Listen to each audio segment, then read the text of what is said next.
Pemirsa, berikut adalah rekaman sebuah insiden mengejutkan yang menjadi viral di media sosial. Seorang pria yang sedang dalam pengaruh minuman beralkohol dengan memaksa masuk ke dalam sebuah masjid dan bersikeras untuk melaksanakan sholat. Dalam video tersebut, terlihat seorang pria yang berbicara dengan tidak teratur dan mengganggu suasana damai di dalam masjid.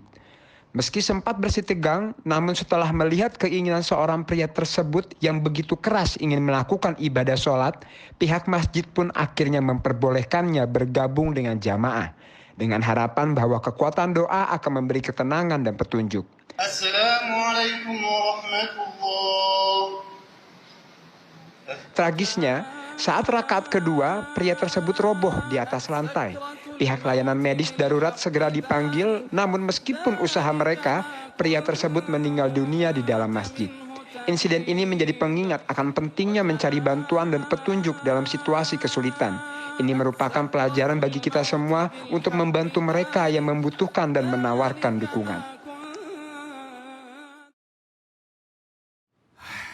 Saya nggak bisa ngomong apa-apa, speechless ya Bu ya. Ustadz Abe gimana Ustadz Abe kita nyikapi ini?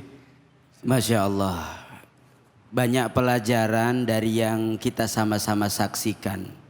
Namun merujuk kepada satu ayat dalam Al-Quran, di mana Allah Subhanahu Wa Taala memberikan informasi bahwa wallahu a'lamu bil muhtadin.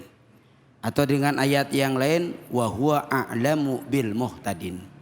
Allah Subhanahu wa taala itu lebih tahu siapa hamba-hamba yang diberikan hidayah.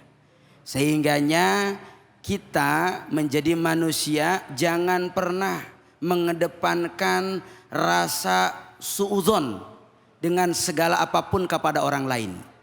Walaupun bahwa husnul khotimah dan su'ul khotimah itu kembali merujuk kepada amal kita. Sesuai dengan kata Allah, orang yang baik menurut pandangan Allah adalah innalladzina amanu wa amilus salihat ulaika khairul bariyah. Mereka itu termasuk yang menjadi baik dalam pandangan Allah saat hidupnya, dalam kesehariannya, amalnya dibangun dengan kesolehan dan ketakwaan kepada Allah Subhanahu wa taala. Namun dari itu kalau ada orang lalu dia mabuk, lalu dia pengen tobat, dan kita tidak tahu bagaimana Allah mengampuni serta menerima taubat seseorang. Yang terpenting ini harus menjadi pelajaran buat kita bahwa sifat Rahman dan Rahimnya Allah ada dan berhak untuk siapapun.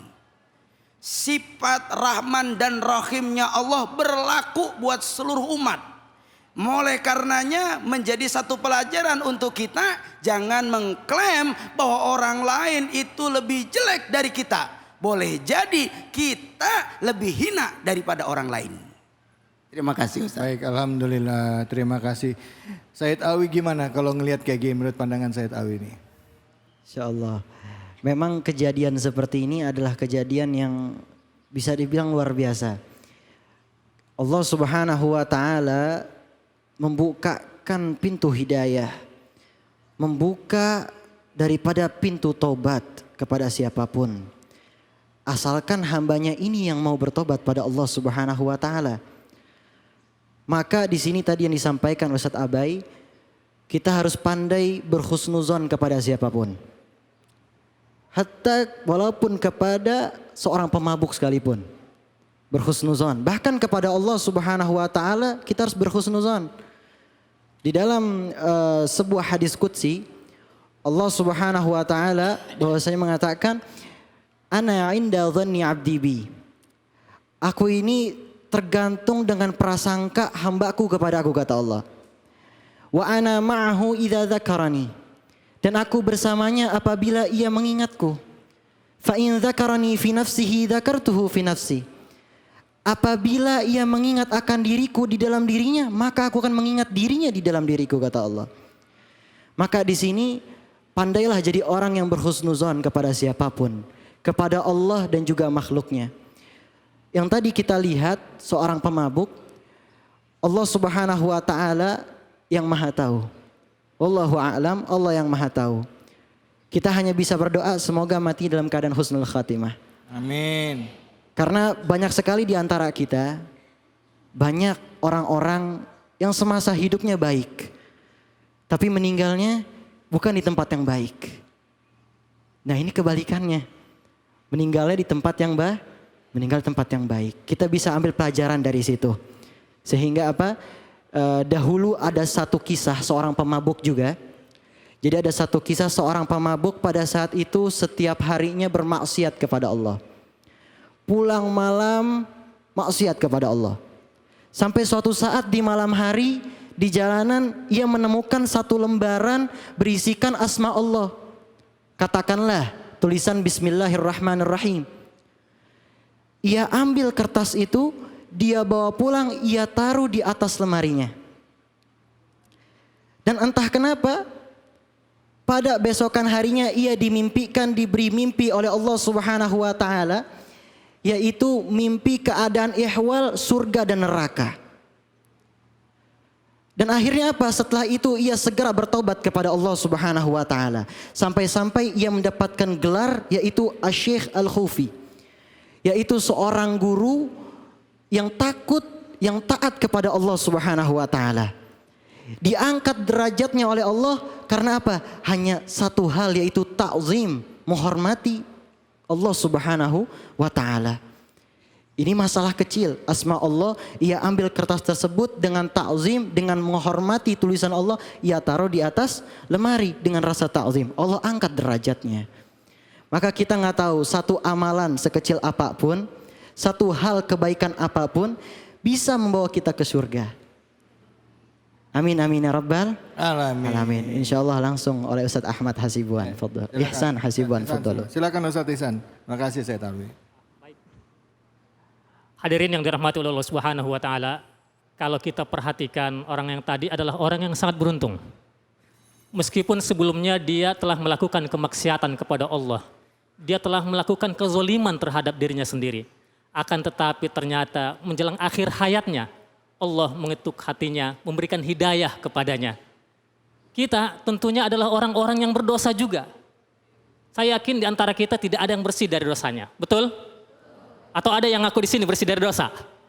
Gak ada ya. Kullu bani Adam khata' wa khairul khata'in at-tawwabun. Setiap manusia itu pasti bersalah. Tetapi sebaik-baik orang yang bersalah adalah orang-orang yang bertaubat kepada Allah Subhanahu wa taala. Minum khamar adalah dosa. Orang yang minum khamar, dia terus minum khamar, tidak taubat, maka orang ini bisa amal ibadahnya, solatnya, lam tuqbal lahu salatun arba'ina lailah au arba'ina sobah. Tidak diterima solatnya sampai selama 40 hari. Kalau dia tidak taubat kepada Allah Subhanahu wa ta'ala. Tetapi orang ini, di akhir hayatnya ia datang ke masjid. Ia mengetuk masjid, ingin sholat, artinya dia ingin bertaubat kepada Allah Subhanahu wa ta'ala. Lalu kemudian di masa-masa taubatnya, di saat ia sujud kepada Allah Subhanahu wa ta'ala, saat merendah kepada Allah Subhanahu wa ta'ala, Allah cabut nyawanya.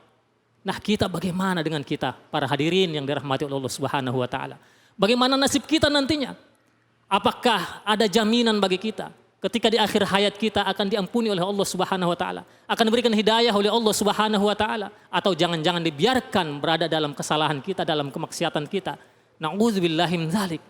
Nah, oleh karena itu, perlu bagi kita untuk selalu waspada dan memohon kepada Allah Subhanahu wa taala untuk mendapatkan hidayah dan taufik dari Allah Subhanahu wa taala hingga akhirnya nanti kita wafat dalam keadaan husnul khatimah. Amin ya rabbal alamin. Barangkali demikian. Assalamualaikum warahmatullahi wabarakatuh. Waalaikumsalam warahmatullahi wabarakatuh. Masya Allah ya Bu, beruntunglah kita walaupun masih ada sebutir iman dalam hati kita. Karena Allah berfirman, wasyari'u ila magfiratin min rabbikum wa jannati arduha samawati wal ardu uiddat lil muttaqin. Bersegeralah kamu selama masih hidup, masih ada kesempatan untuk mendapatkan magfirah Allah seluas bumi dan langit. Ya, kita akan lanjutkan lagi bersama dengan guru-guru kita yang hadir di sini dengan kajian kita yang menarik ya. Jangan menyerah untuk mendapatkan keridhaan Allah dan rahmat Allah. Hanya di sini, di Cahaya Hati Indonesia.